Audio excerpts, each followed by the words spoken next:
Eu não quero dar spoilers do livro, porque o livro tem que ser lido integralmente, para ser compreendido integralmente e ser compreendida a ideia que ele embute. Mas há frases, e aí jornalista adora frases, e fica com inveja de frases, e eu vou citar mais uma que me deixou com inveja. Não existe liberdade individual se a sociedade não é livre. O senhor de escravos, por exemplo, não é livre, porque depende deles. Desenvolve isso para mim, Vladimir, que é brilhante. Então, Juca, na verdade era uma maneira de insistir que não existe uma dicotomia entre igualdade e liberdade, como muitas vezes Isso. os liberais querem nos impor, né? A ideia de, ou você luta pela igualdade ou você defende a liberdade. Eu queria dizer, não, a igualdade é a única condição possível para a liberdade. Não é possível ser livre em uma sociedade não desigual, né? Porque igualdade não significa homogeneidade, não significa que todas as pessoas são iguais. Igualdade significa ausência de hierarquia. Eu não estou submetido a hierarquia nenhuma, né? Então, se eu não estou submetido a hierarquia nenhuma, a minha singularidade não vai ser degradada como uma diferença que não deveria existir, como uma diferença que está em outro patamar, entendeu? Então, só numa sociedade dessa natureza é possível que as singularidades se desenvolvam, porque elas não estão submetidas a nenhum princípio de hierarquia que lhes é exterior. Então, se essa singularidade só se desenvolve nesse tipo de sociedade, é só essas sociedades que são livres. Sociedades radicalmente desiguais, elas não podem ser livres em hipótese alguma. Vladimir, desculpa te interromper. No que isso se distingue do anarquismo? Não, veja, o anarquismo também tem elementos importantes para a gente pensar essas experiências, né? Eu acho que são todas, digamos assim, formas políticas, experiências políticas que vão tentar pensar o que é uma sociedade realmente livre. Agora, eu não sou um anarquista, embora eu reconheça que tenha muitas coisas interessantes. Não sou anarquista porque eu acho que efetivamente você tem questões de escala que você precisa saber resolver.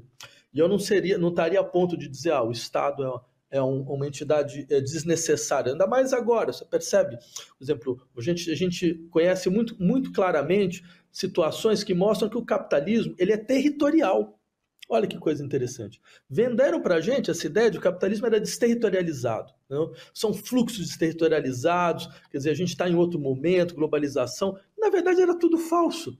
Quer dizer, todas as grandes empresas que organizam o eixo fundamental da economia atualmente são norte-americanas, estão todas no mesmo lugar, integram rapidamente os seus ganhos. Quando eu pego um táxi, eu entro num Uber, uma parte do meu dinheiro vai para os Estados Unidos. Que desterritorialização é essa? Não tem desterritorialização nenhuma.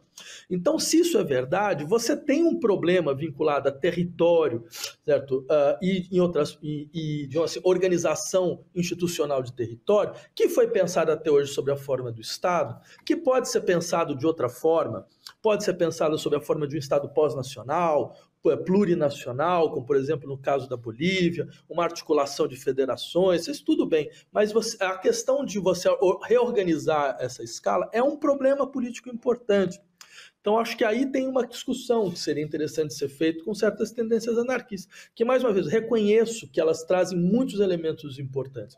Eu não tenho uma visão, assim, completamente, digamos, pejorativa desse tipo de posição. Até porque eu acho que elas colocam uma questão fundamental, que é a sociedade ela precisa encontrar, de uma forma mais ou menos orgânica, as suas próprias maneiras de organização. E é possível que a gente consiga constituir e fazer dessas maneiras de organização elementos mais amplos, certo? Mas não é possível simplesmente ignorar a capacidade plástica de produção de formas institucionais que vem da própria sociedade. Nesse particular, você tem uma visão profunda e diferente sobre as chamadas pautas identitárias. Você as aprofunda no sentido de que a luta por cotas, por proteção de minorias, ela só poderá ser bem-sucedida, se eu entendi bem, só poderá ser bem-sucedida se você não dissociá-las da luta de classes. Elas não são questões estanques. queria que você aprofundasse isso. Eu diria que elas são lutas de classe, elas são naturalmente lutas de classe, elas são setores da luta de classe, é importante entender isso dessa forma. Por exemplo, para deixar claro, porque esse é um ponto, nossa, que dá uma confusão enorme hoje em dia. Né? Sim. Eu sempre fui a favor de cotas, desde que eu entrei na universidade pública. Né? Mesmo, por exemplo, quando eu fiz essa loucura de ser candidato a deputado federal há 2 anos atrás, que é uma loucura que a gente faz só uma vez na vida, eu insistia em uma pauta que era o Estado paritário, que era uma pauta que tinha aparecido no Chile, que eu achava muito interessante, que era, bem, as estruturas de autoridade do Estado, elas precisam ser organizadas de forma paritária. Isso é claro, porque, afinal de contas, quando você olha para cima e vê uma diversidade no interior do poder, modifica suas relações abaixo, modifica suas relações horizontais. Isso é claro para mim. Então, acho assim, essas pautas ditas identitárias, eu não acho que elas sejam identitárias. Eu acho que esse termo é ruim. Eu acho que, na verdade, elas são universalistas. Eu acho que elas estão dizendo basicamente o seguinte: universal ainda não existe. Um espaço universal ainda não existe. De direitos universais não existe. E não vai poder existir enquanto você tiver setores que são muito mais vulneráveis à violência social do que outros. Ou seja, que tem marcadores muito específicos de violência. Então, a identidade ela aparece quase como um sistema de cicatrizes da violência social. Né? E é uma lembrança das cicatrizes da violência social. Então, é importante que a sociedade se contraponha a isso, ela entenda isso. Eu lembro, por exemplo, uma vez que eu escrevi um artigo para a Folha, na época do governo Dilma, quando o governo Dilma criou leis específicas para a violência contra mulheres. E a Folha fez um editorial criticando, dizendo que não, que já existem leis gerais, por que você tem que ter essa lei específica?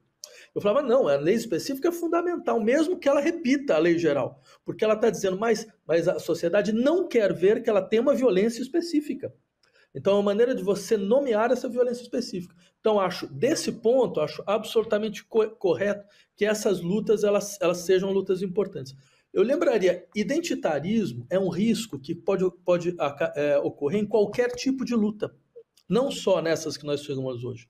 Por exemplo, nos anos 60, era possível que as lutas operárias fossem identitárias. Bastava que você entendesse o proletariado em uma chave essencialista. Falava, não, é essa classe aqui, essas pessoas que vivem aqui, que moram aqui, sabe, que não são pequeno burgueses e coisas dessa natureza. A gente conhecia essas ideias, a cultura proletária, o Estado proletário, eram ideias identitárias. Eu acho um risco que existe em toda a luta. Mas eu diria o seguinte, esse é um lado importante, entender que essas lutas têm um potencial universalista. Agora, é claro que faz parte do jogo do capitalismo tentar integrar lutas ao seu favor. Isso é verdade. Quer dizer, você tenta ter versões dessas lutas como se fosse uma questão de melhor integração a esse sistema. Melhor integração, melhor visibilidade dentro desse sistema. E aí você vai tirando a força que essas lutas têm de falar, não, mas a gente sabe muito bem que não tem lugar para a gente aqui. Nunca teve. Né?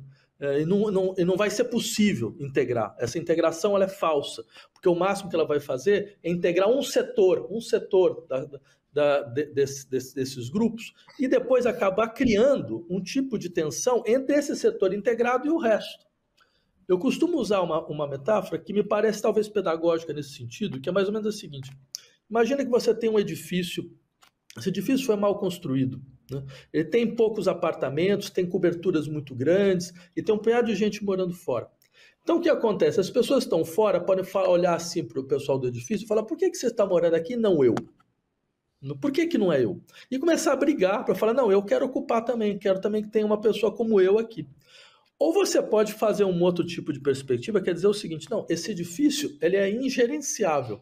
Assim, a gente bota ele abaixo, constrói um outro edifício sem cobertura, com mais apartamentos, aí dá para integrar todo mundo. Essa segunda alternativa, ela saiu de cena.